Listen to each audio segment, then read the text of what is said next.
dokter dari Puskesmas Pangandaran.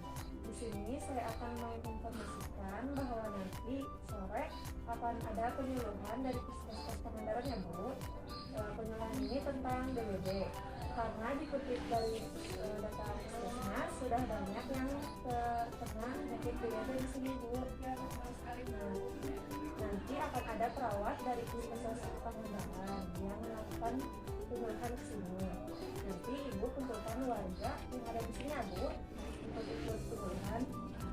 Baik, kalau begitu saya permisi ya Bu. Nanti saya akan kembali lagi ke sini bersama perawat. Terima kasih informasinya ya Bu. Permisi ya. Assalamualaikum Ibu. Waalaikumsalam. Mari sini duduk.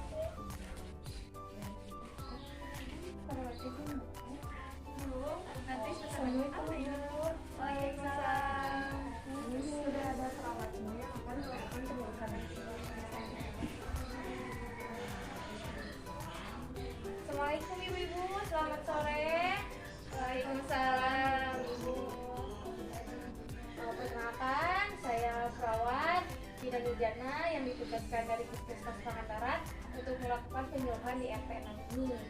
Apa kabarnya ibu-ibu semua? Alhamdulillah. Bagaimana kabarnya keluarga di rumah? Apakah ada yang terkena DBD? Anak saya Bu kemarin terkena DBD. Ya, semoga cepat sembuh ya ibu.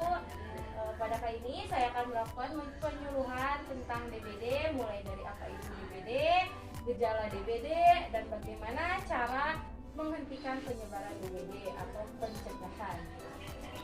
Waktunya sekitar 30-40 menit, tempatnya di sini saja ya Ibu. Apakah ibu-ibu semua sudah siap untuk melakukan penyuluhan? Siap Bu. Yang pertama ibu-ibu, saya ingin bertanya, adakah dari ibu-ibu yang tahu apa itu DBD? Kalau tidak salah DBD itu demam berdarah yang disebabkan oleh gigitan nyamuk. Iya, betul sekali. Jadi DBD itu adalah demam berdarah denggi yang diakibatkan oleh gigitan nyamuk Aedes aegypti yang sudah terkena virus denggi. Gigitan ini biasa terjadi dari pagi hari sampai petang hari ya Ibu. Dan juga proses penularannya adalah ketika nyamuk Aedes aegypti ini menggigit seseorang yang sudah terkena virus denggi dan menghisap darahnya, lalu ketika nyamuk Aedes aegypti tersebut menggigit seseorang lagi, maka orang tersebut dapat terkena virus denggi. Gejala yang bisa timbul dari gigitan nyamuk sekitar 4-7 hari setelah gigitan nyamuk Aedes aegypti tersebut. Yang pertama adalah demam tinggi mencapai 40 derajat Celcius. Jadi harus hati-hati ya Bu, kalau misalnya anak Ibu ada yang demam tinggi harus segera ditangani.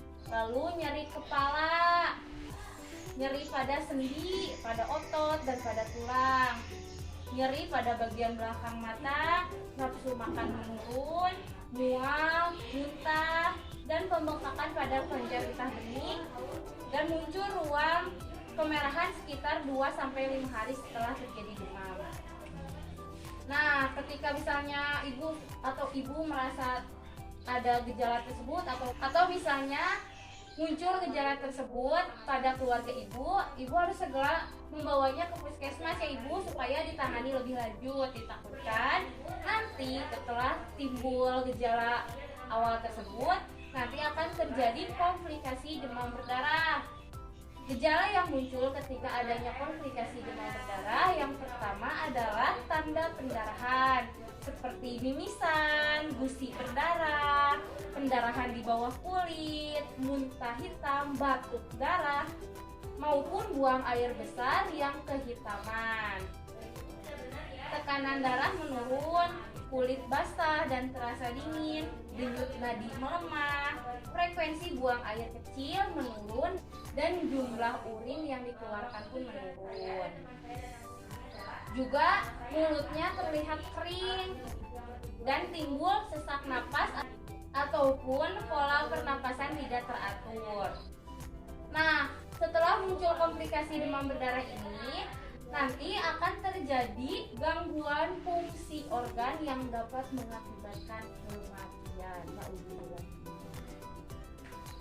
Nah, jadi ketika muncul gejala awal pun harus segera ditangani dengan baik ya. Dan ketika sudah muncul gejala komplikasi, nah itu harus segera dilarikan ke rumah sakit agar tidak terjadi gangguan fungsi organ. Selanjutnya adalah pencegahan demam berdarah, karena lebih baik mencegah daripada mengobati. Jadi di sini ada poster. Nanti saya akan berikan satu-satu ya Ibu, nanti bisa ditempel di depan rumah. Nah, di sini ada poster ya, dapat dibaca stop penyebaran DBD. Cara menyetop penyebaran DBD adalah dengan 3M+. 3M di sini bukan 3M yang menjadi protokol kesehatan COVID-19 ya, bukan mencuci tangan, memakai masker dan menjaga jarak, tapi 3M di sini adalah menguras, menutup dan mengubur. Apa yang dikuras? Ya, yang dikuras ini adalah tempat penampungan air di rumah Ibu. Misalnya kan di kamar mandi ada tempat penampungan air, nah itu harus sering-sering dikuras, dipastikan ada perkembangbiakan nyamuk di sana. Selanjutnya adalah menutup. Menutup di sini adalah menutup tempat penampungan air supaya tidak ada nyamuk yang bisa masuk dan bertelur di sana sehingga terjadi perkembangbiakan.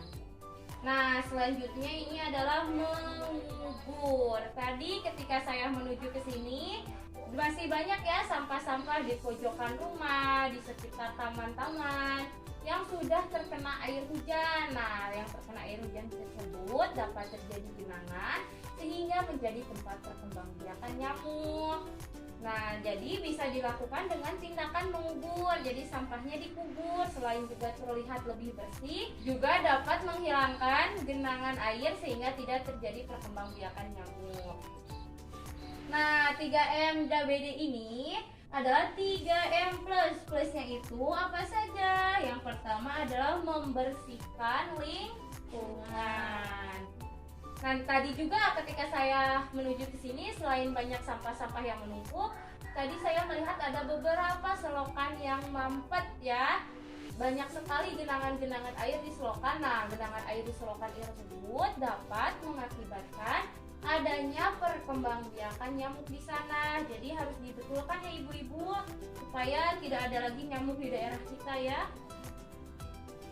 Selanjutnya adalah menggunakan obat nyamuk semprot ataupun lotion supaya terhindar dari gigitan nyamuk ketika di rumah.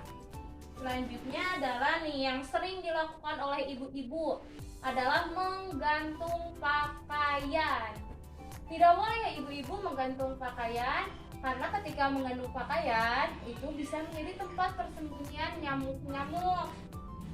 Selanjutnya, ibu-ibu dianjurkan untuk memelihara ikan di tempat penampungan air supaya tidak terjadi perkembangbiakan nyamuk, karena ketika nyamuk bertelur, nanti si jentiknya itu akan langsung dimakan oleh ikan. Dan yang terakhir adalah mendaur ulang sampah. Tadi kan dari sampah-sampah yang tadi saya lihat banyak sekali ya sampah-sampah seperti botol minuman, plastik kemasan. Nah, untuk sampah botol minuman dapat Ibu daur ulang menjadi vas bunga ataupun hal lainnya. Dan untuk kemasan-kemasan makanan Ibu dapat diubah menjadi tas, dianyam ya Bu. Jadikan topi, jadikan dompet, seperti itu. Alhamdulillah materinya sudah tersampaikan semua ya Ibu. Apakah ibu-ibu mengerti dengan apa yang saya sampaikan? Apakah ada yang ingin ditanyakan ibu-ibu? Ibu, saya ingin bertanya seperti ini. Anak saya kan memiliki riwayat penyakit asma. Nah, untuk mencegah terjadinya penyakit DBD, itu salah satunya menggunakan obat semprot atau lotion. Nah, bagaimana apabila anak saya itu tidak bisa memakai obat semprot itu Bu, dikarenakan nanti takutnya asmanya itu kambuh lagi. Itu bagaimana ya Bu? Oh iya, nah itu caranya dapat dengan memasang kelambu di tempat tidur ya Ibu. Nanti juga anak Ibu kan anak-anak kan sering tidur siang ya.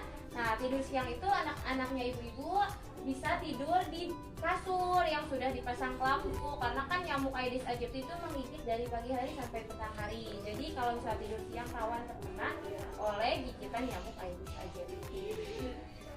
Apakah ada yang ingin ditanyakan kembali? Sepertinya sudah cukup ya ibu-ibu. Nah, sebelum mengakhiri penyuluhan hari ini, nanti ketika saya mengatakan mencegah lebih baik dari mengobati, nanti ibu-ibu semua jawab dengan yuk lakukan 3M plus sejak dini. Jadi sekarang kita coba ibu-ibu.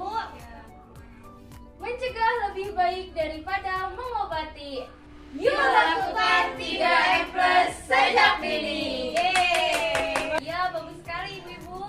Nah, nanti setelah dilakukan penyuluhan ini akan dilakukan fogging dari pihak puskesmas di lingkungan RT 6 ini. Saya izin pamit ya ibu-ibu, semoga kita selalu terhindar dari DBD ini dan juga wabah COVID-19 yang sedang merabak saat ini. Saya izin pamit. Assalamualaikum warahmatullahi wabarakatuh. Waalaikumsalam warahmatullahi wabarakatuh. Terima kasih.